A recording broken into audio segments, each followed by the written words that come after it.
গত ২৯শে মে ঢাকা বিশ্ববিদ্যালয়ের মধুর ক্যান্টিনে করা এক সংবাদ সম্মেলনে বাংলাদেশ ইসলামী ছাত্র শিবিরকে জড়িয়ে মিথ্যা ও বিভ্রান্তিকর তথ্য উপস্থাপনের অভিযোগে বাংলাদেশ ছাত্র ফেডারেশনকে লিগ্যাল নোটিশ পাঠালো ছাত্র শিবির।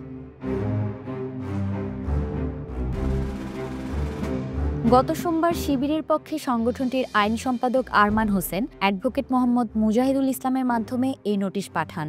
নোটিশে বলা হয়, উক্ত সংবাদ সম্মেলনে চট্টগ্রামে বাম জোটের কর্মসূচিতে নারীর উপর হামলাকারী ব্যক্তিকে শিবির কর্মী হিসেবে দাবি করা হয়েছে, যা সম্পূর্ণ মিথ্যাচার। অভিযুক্ত ব্যক্তি বর্তমান ছাত্র শিবিরের কোনো পর্যায়ে নেতাকর্মী নন।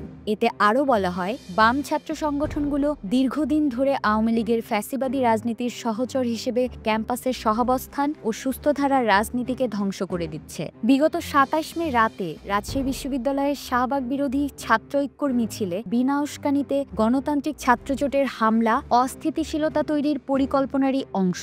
ছাত্র ফেডারেশনকে হুঁশিয়ারি জানিয়ে নোটিশে অ্যাডভোকেট মোহাম্মদ মুজাহিদুল ইসলাম উল্লেখ করেন, আপনারা সাংবাদিক সম্মেলনে ছাত্র শিবির সম্পর্কে মিথ্যা তথ্য উপস্থাপন করে সংগঠনটির মানহানি ঘটিয়েছেন, যাহা দণ্ডবিধি ১৮৬০-এর ধারা ৫০০ অনুযায়ী একটি ফৌজদারি অপরাধ। আগামী ৩ দিনের মধ্যে সাংবাদিক সম্মেলনে দেওয়া আপনাদের প্রদত্ত মিথ্যা বিবৃতি প্রত্যাহার করে ক্ষমা না চাইলে আমার মক্কেল আপনাদের বিরুদ্ধে বাংলাদেশ দণ্ডবিধি ১৮৬০ মোতাবেক ১০০ কোটি টাকার মানহানি মামলা সহ প্রচলিত আইন অনুসারে ব্যবস্থা গ্রহণ করিতে বাধ্য থাকিবে।